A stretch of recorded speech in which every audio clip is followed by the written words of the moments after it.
আমার এক তালেব এলেম এসে বলেন, উস্তাদজি আপনারা এত কথা কোথায় পান? আরে ফরজ নামাজের পরে সম্মিলিত মুনাজাত করতে হবে, দলিল তো কোরআনেই আছে। ফরজ নামাজের পরে সম্মিলিত মুনাজাতের দলিল কোথায় আছে? কোরআনে আছে। তালেব এলেম বললাম বাবারের দলিলটা বাইর করে দিয়ে পুরাতন ব্যবসাটা আবার চালু করি। মুনাজাতের ব্যবসা করে অনেক টাকা কামাইছিলে বেটা, এটা এখন ছাড়ার পরে এখন গায়ের মায়ের বকা বাতি কত কিছু। গত কয়েক বছর আগে আপনাদের রানীর বন্দরে এসেছিলাম। রানীর বন্দরের আশেপাশে কোথায় এক মাহফিলে, তা আমাকে বললো যে একটু মুনাজাত করে দেন, কারণ যে ও ব্যবসাতে ছেড়ে দিছি বাবা। তো চলে গেলাম, নেমে গেলাম। এক মহিলা প্যান্ডেল ভাঙিয়ে ভিতর থেকে চলে আসছে, আসে বলছে আশরাফুল চৌধুরী মোর বাপের টাকা নিয়ে মুনাজাত না করে, মুনাজাত করবে তো কার না করে আমার টাকা ফেরত দে।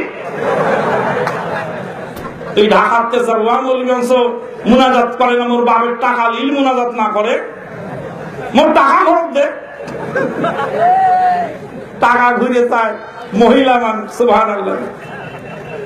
গেলাম ঠাকুরগাঁয়ে রানী শঙ্কর, ওখানে ফজরের সালাত আদায় করে সালাম ফিরে ঘুরে বসছি। বলছে আবে তুই মুনাজাত করবি,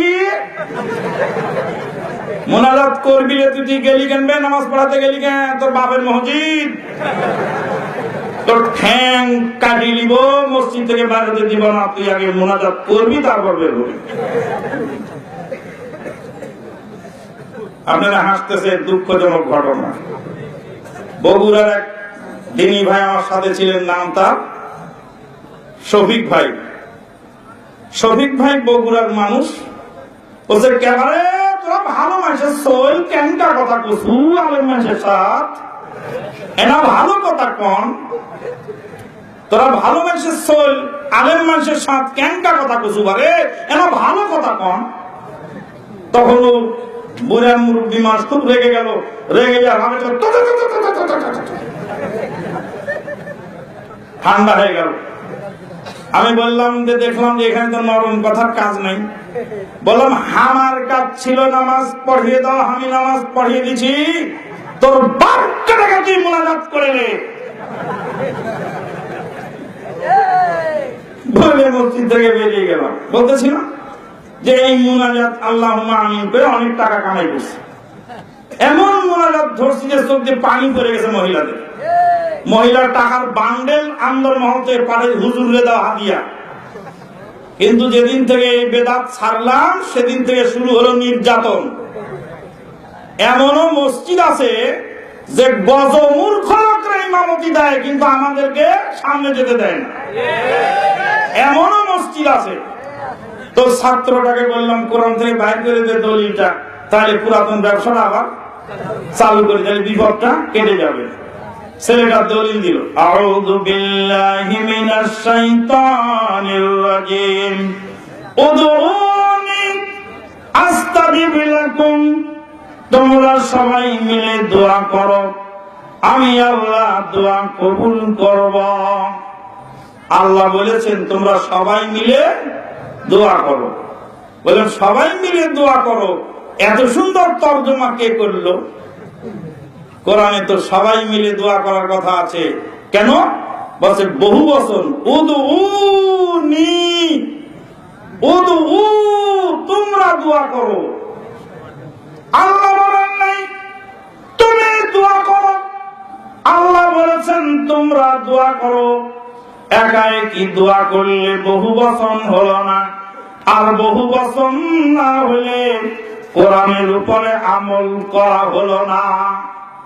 আমি বললাম বাচ্চা ধন তুমি বিয়ে করেছো কিনা? বলে হ্যাঁ বিয়ে করেছি। সবাই মিলে বিয়ে করেছো না একা একা বিয়ে করেছ? সবাই মিলে করছো না একাই করছো? কাকে আমার বিয়ের দিন আমি বিয়ে করছি, আর তোমার মামু কয় মামুর বিয়ের দিন মামু করছে, আর তোমার আব্বা আব্বার বিয়ের দিন আব্বা করছে। আল্লাহ বলছেন ফানকিহু মা তাবা লাকুম মিনান নিসা, তোমরা সবাই মিলে বিয়ে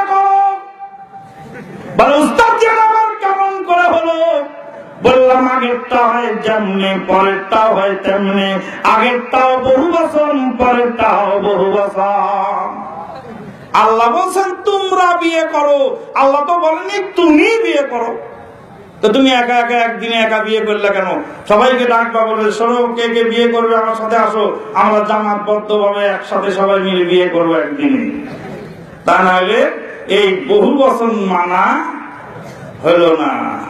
তালেবেলের মাথা চুলকায় আর উঠে চলে যায়, উস্তাদ জি আপনার কাছে আসলে 2 মিনিটের মধ্যে আপনি কাজ করে ফেলেন, কোথেকে কি কোন আমি বুঝতেও পারি।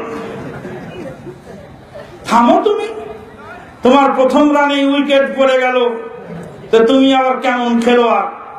এত মানুষকে বিভ্রান্ত করেছো, একটু থামো, বসো। আজকে পৃথিবীর বুকে যত গোলমাল হচ্ছে সব গোলমাল হলো দলিল তালাশ করে যাচাই করে না দেখার কারণে। দলিলটা চলবে না না চলবে, এটা কি জাল দলিল না ভুয়া দলিল, এটা যাচাই বাছাই করা হচ্ছে না।